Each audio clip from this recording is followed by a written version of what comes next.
Alright, so I hope you've identified a product and you're really excited about writing your first product review.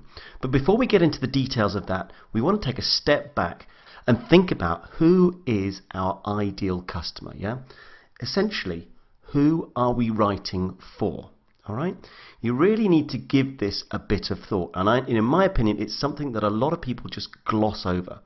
Alright? And it is an essential step. Think about it. If we don't know who we're selling to, or in this case, who we're writing for our product reviews, we're already at a disadvantage. But if we just take a little bit of time to think about who our target audience actually is, we're going to be far more successful.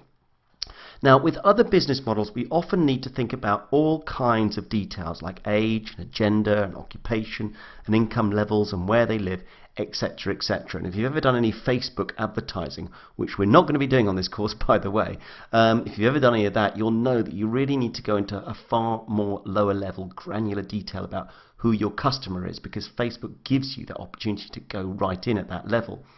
But here, we're not doing that. And in fact, some lectures back we talked about identifying your niche and basing it around your interests. And that is where this becomes another huge advantage.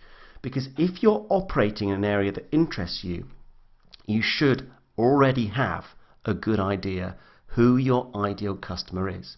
I mean, take my example with these fitness trackers. Yeah, it's something that I use. I do a lot of sport. I have a lot of friends who do a lot of sport.